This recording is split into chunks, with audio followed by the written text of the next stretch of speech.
ಎಲ್ಲ ವೀಕ್ಷಕರೇ ಎಲ್ಲರೂ ಹೇಗಿದೆ? ನಾನು ತುಂಬ ಚೆನ್ನಾಗಿದ್ದೀನಿ. ಸೊ ಇವತ್ತಿನ ವಿಡಿಯೋದಲ್ಲಿ ಏನು ರೆಸಿಪಿ ಮಾಡ್ತೀವಿ? ಟೊಮೊಟೊ ಬಾತ್. ಸೊ ಟೊಮೊಟೊ ಬಾತ್ನ ಹೇಗೆ ಮಾಡೋದು ತುಂಬ ಸಿಂಪಲ್ಲಾಗಿ ಆ್ಯಂಡ್ ಹಾಗೆ ಕೊಬ್ಬರಿ ಯೂಸ್ ಮಾಡಿದ್ರೆ ಹೇಗೆ ಮಾಡೋದು ಅಂತ ಹೇಳ್ಕೊಡ್ತೀನಿ. ಅದಕ್ಕೂ ಮುಂಚೆ ನೀವು ನನ್ನ ಚಾನಲ್ನ ಸಬ್ಸ್ಕ್ರೈಬ್ ಮಾಡಿದರೆ ಮೊದಲು ಲೈಕ್ ಮಾಡಿ, ಶೇರ್ ಮಾಡಿ, ಕಮೆಂಟ್ ಮಾಡಿ, ಹಾಗೆ ಸಬ್ಸ್ಕ್ರೈಬ್ ಮಾಡ್ಕೊಳ್ಳಿ ಮತ್ತು ಫುಲ್ ವೀಡಿಯೋನ ವಾಚ್ ಮಾಡಿ. ಒಳ್ಳೊಳ್ಳೆ ರೆಸಿಪೀಸ್ನ ಹಾಕ್ತಾಯಿದ್ದೀನಿ ಆ್ಯಂಡ್ ಈಸಿಯಾಗಿರೋದು, ಸಿಂಪಲ್ಲಾಗಿರೋದು. ಇವಾಗ ವೀಡಿಯೋನ ಸ್ಟಾರ್ಟ್ ಮಾಡೋಣ.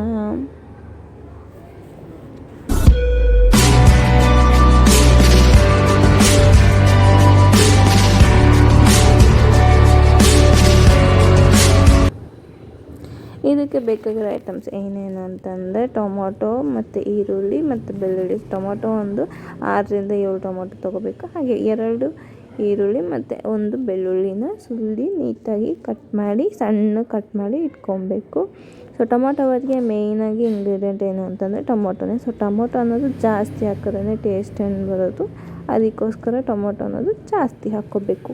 ಮತ್ತು ಇದಕ್ಕೆ ಬೇಕಾದಂಥ ಬಿರಿಯಾನಿ ಎಲೆ, ಮೊಗ್ಗು, ಚಕ್ಕೆ, ಲವಂಗ ಮತ್ತು ಸ್ಟಾರು, ಸೋಂಪು ಇದನ್ನೆಲ್ಲ ರೆಡಿ ಮಾಡಿ ಇಟ್ಕೊಬೇಕು. ಸೊ ಈ ಸ್ಪೈಸಸ್ ಹಾಕಿದ್ರೇ ಚೆನ್ನಾಗಿ ಟೇಸ್ಟ್ ಬರುತ್ತೆ ಮತ್ತು ಆ ಫ್ರಾಗ್ರೆನ್ಸ್ ಅನ್ನೋದು ಚೆನ್ನಾಗಿರುತ್ತೆ. ಇವಾಗ ಸ್ವಲ್ಪ ಮಸಾಲೆನ ರುಬ್ಕೊಬೇಕು. ಅದಕ್ಕೆ ಏನೇನು ಅಂತಂದರೆ ಕೊತ್ತಂಬರಿ, ಹಾಗೆ ಸ್ವಲ್ಪ ಶುಂಠಿ ಮತ್ತು ಬೆಳ್ಳುಳ್ಳಿ ಮತ್ತು ಟೊಮೊಟೊ ಮತ್ತು ಈರುಳ್ಳಿ ನಾವು ಆಲ್ರೆಡಿ ಕಟ್ ಮಾಡಿಕ್ಕಿದ್ವಲ್ಲ ಅದರಲ್ಲಿ ಒಂದು ಹಾಫಷ್ಟು ರುಬ್ಕೊಳ್ಳೋಕ್ಕೆ, ಇನ್ನರ್ಧ ನಾವು ಎಣ್ಣೆಲಿ ಹಾಕಬೇಕಾದ್ರೆ ಫ್ರೈ ಮಾಡ್ಕೊಳ್ಳೋಕೆ ಹಾಕ್ಕೊಳ್ಳೋಣ. ಅದಕ್ಕೋಸ್ಕರ ಅದರಲ್ಲಿರೋದು ಅರ್ಧ ಹಾಕ್ಕೊಂಡ್ರೆ ಸಾಕು, ಜಾಸ್ತಿ ಏನು ಬೇಡ. ಈ ರೀತಿ ಪೇಸ್ಟ್ ಮಾಡ್ಕೊಂಡು ಹಾಕೋದ್ರಿಂದ ಟೇಸ್ಟ್ ಅನ್ನೋದು ತುಂಬಾ ಚೆನ್ನಾಗಿರುತ್ತೆ.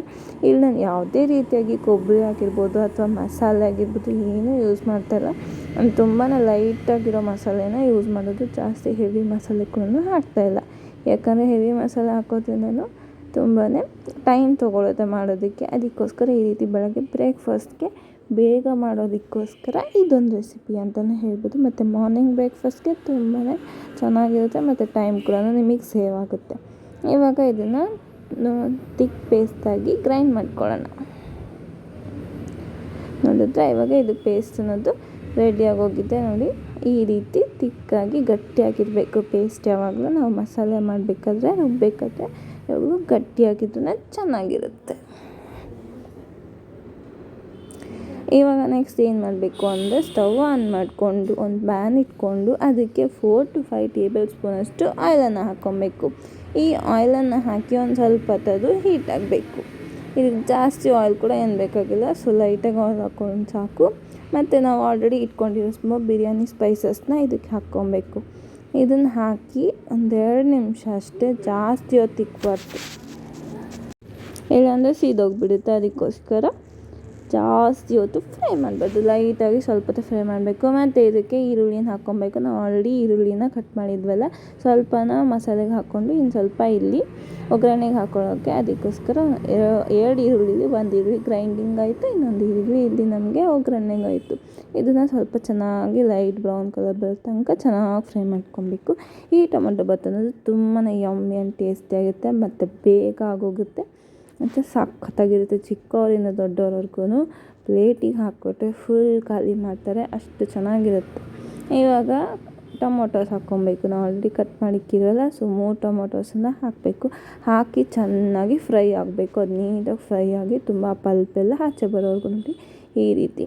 ಈ ಟೊಮೊಟೊ ಅನ್ನೋದು ಫ್ರೈ ಆಗಿದೆ. ಇವಾಗ ನಾವು ಆಲ್ರೆಡಿ ರುಬ್ಬಿರೋ ಅಂಥ ಮಸಾಲೆನ ಹಾಕ್ಕೊಬೇಕು ಇದಕ್ಕೆ. ಈ ಮಸಾಲೆಯಲ್ಲಿ ನಾವು ಯಾವುದೇ ರೀತಿಯಾಗಿ ಕೊಬ್ಬರಿ ಅಥವಾ ಮೊಸರು ಏನೂ ಯೂಸ್ ಮಾಡಿಲ್ಲ.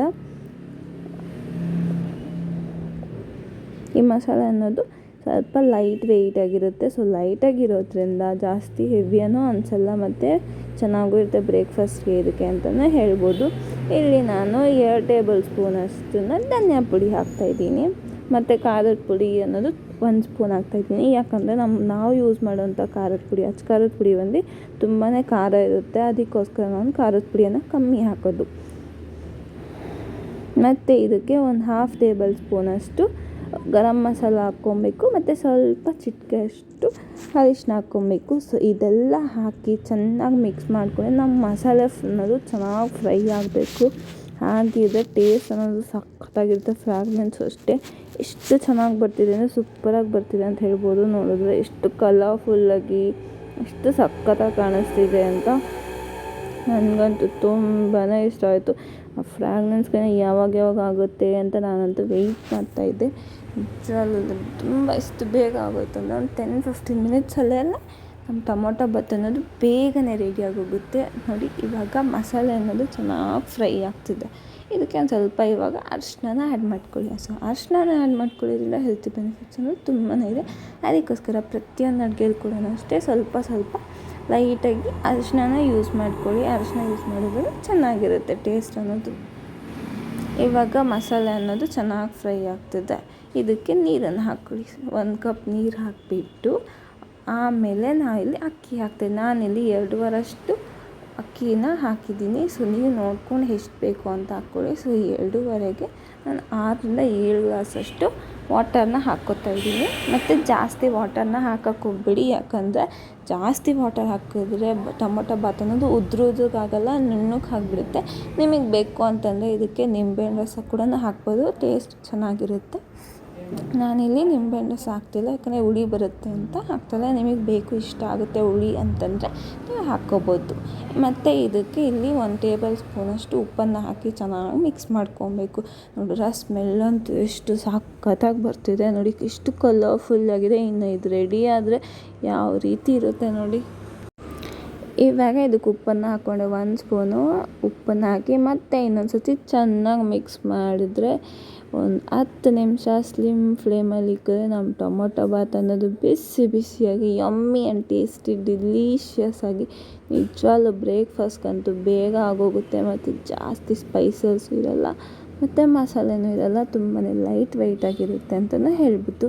ನೋಡಿದ್ರೆ ಫೈನಲಿ ಟೊಮೊಟೊ ಬಾತ್ ಅನ್ನೋದು ರೆಡಿ ಆಯಿತು. ಎಷ್ಟು ಗಮ್ಮಂತಿದೆ ಗೊತ್ತಾ, ಸ್ಮೆಲ್ ಅಂತೂ ಸಖತ್ತಾಗಿ ಬರ್ತಿದೆ.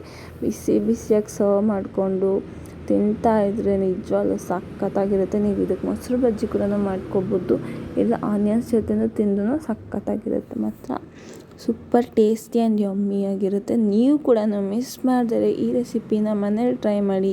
ಹೇಗಿತ್ತು ಅಂತ ಕಮೆಂಟ್ ಸೆಕ್ಷನಲ್ಲಿ ಕಮೆಂಟ್ ಮಾಡಿ. Thanks for watching my video. Bye.